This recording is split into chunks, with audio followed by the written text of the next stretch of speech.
writer for GoHeels.com and co-host of the Carolina Insider. Adam Lucas is joining us today. Adam, how's it going? Doing well, guys. How about you? I'm doing pretty good, Anthony. Yeah, doing well.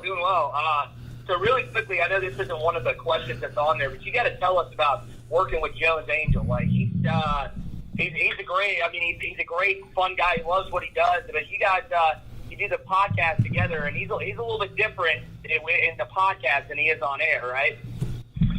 I would say that's probably an accurate statement. I think maybe the podcast is a little less business-like than what he would need to do on the Tar Heel Sports Network. I think what a lot of people don't realize is so much of what you hear on the podcast, that's all him on the production side. We don't have a producer. We don't have somebody back in the studio who's putting in all that extra stuff that you hear, some of the calls, some of the songs, all that good stuff. That's all Joe's doing that. So a lot of times it's fun for me to listen back to it because I never really know what's going to be in there. And sometimes it takes me by surprise as well.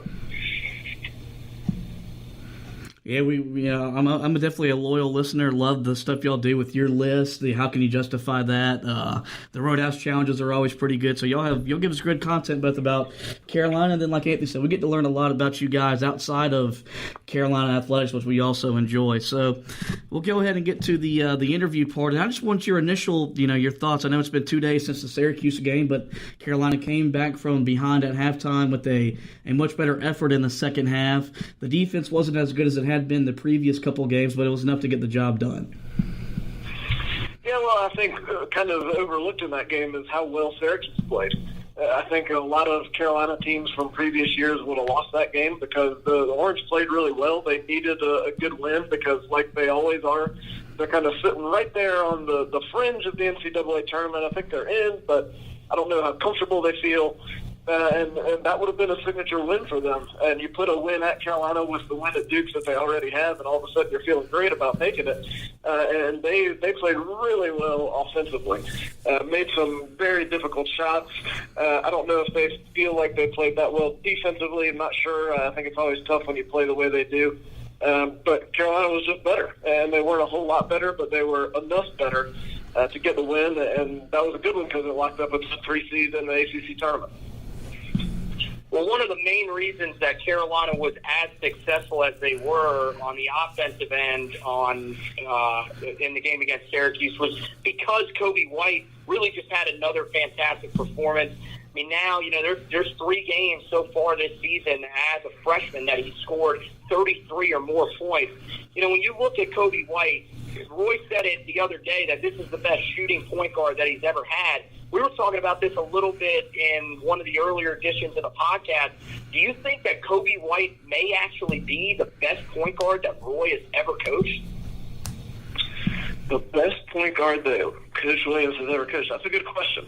I think if we could be fortunate enough to see Coby White for 3 years, like some of the other Coach Williams point guards have played, then I think he might put that to rest pretty easily. I think if the sample size ends up being more limited than 3 years, which certainly it may be, then I think it becomes more difficult just because of volume of work. I think we might be able to put this one season up against other seasons that individual Carolina point guards have had, but I don't know that I would be willing to go so far. It's just hard for me to say that without knowing how long he's going to play.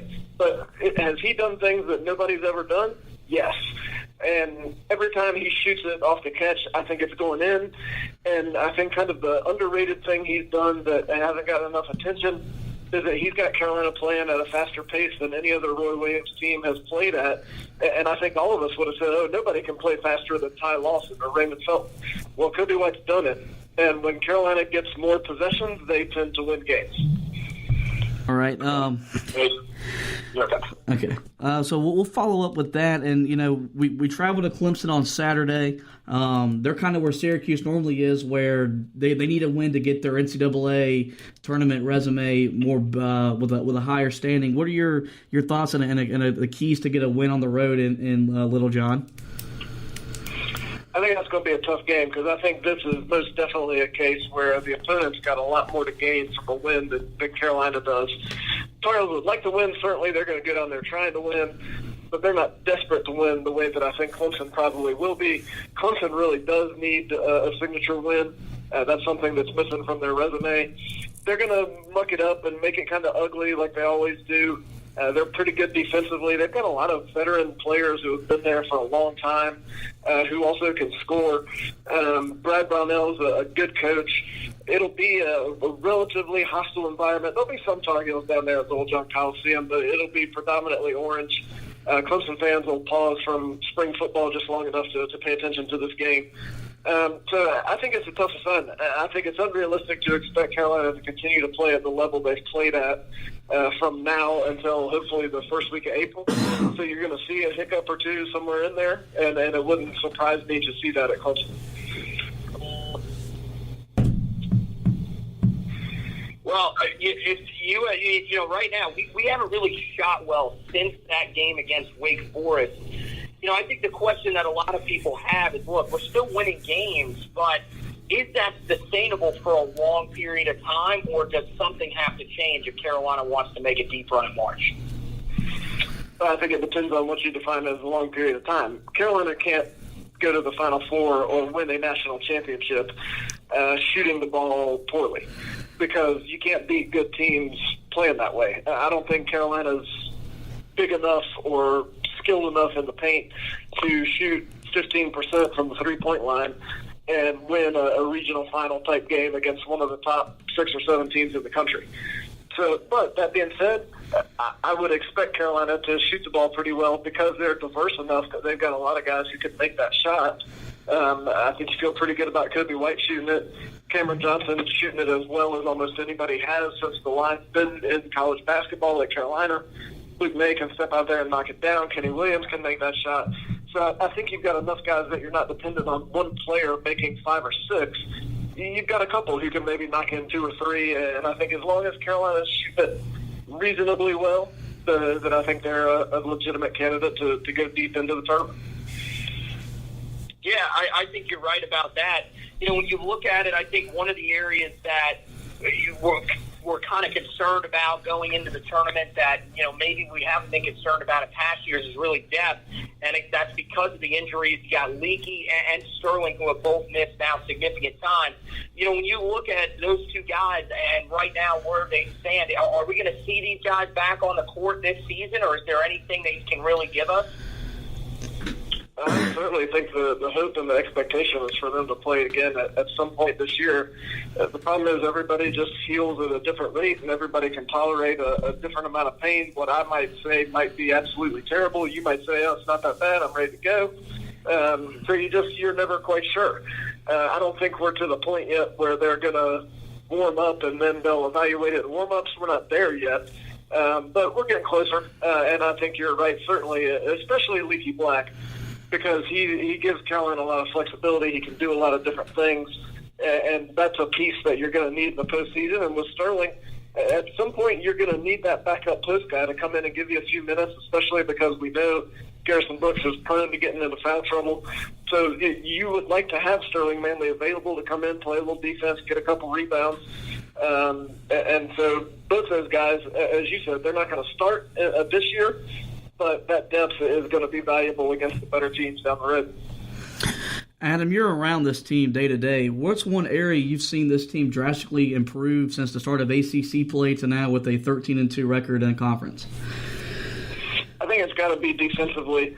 I mean, this team was getting scorched by just basic dribble drives back at the beginning of the season, and they looked like a lot of times they weren't quite sure what everybody else was doing on the court. And the last maybe 2-3 weeks, you can just see them communicating better. You can see the defensive rotations are better, and some of the technical things, some of the on-the-ball defense is better. And I don't think it's any coincidence that some opponents have started to have unusually poor shooting performances against Carolina. Some of that is luck, sure, but some of that also is that Carolina's gotten better on the defensive end, and that's something that Coach Williams has said since day one. This team's got to do better if they want to go as far as they want to go. And lastly, we'll get you out on this. With Carolina already having locked up at least a top 3 finish in the ACC, does seeding matter for the ACC tournament? Like, is there a big difference if they get the 1 or the 3? Because like it looks like if they're a 2 or 3 seed, they'll be facing Duke. Well, there's a potential for another Duke match in the semifinals for a 3rd straight year. Yeah, I don't think there's much difference at all between a 2 and a 3, but I think there's a huge difference between a 1 and either a 2 or a 3. But unfortunately, the Tar Heels need somebody to jump up and get Virginia in order to make 1 realistic. And I'm not sure I see that with Virginia's schedule. Those few minutes Carolina had to play against Virginia without Cam Johnson, that could very well end up deciding who claims that regular season championship and certainly the top seed in the tournament. And I think you're right. I think it is looking strongly likely that a Carolina-Duke game could happen on Friday night in Charlotte. That semifinal game last year in Brooklyn was a great one. I would expect a really good environment, even better than last year if that game happens again in Charlotte. I've heard a couple people express the idea that they feel like this might be the year that Carolina and Duke play 4 times. And I'm not sure that I'm ready to rule that out yet. I don't necessarily want to ever see that happen, but this does feel like it's a year where that could be the case. Adam, I do want to thank you for joining us, and I'll continue to check out your writing and the podcast with Jones. So thank you for your time today, buddy. All right, man, I appreciate it. Thanks for anything. Just let me know. All right, thank you.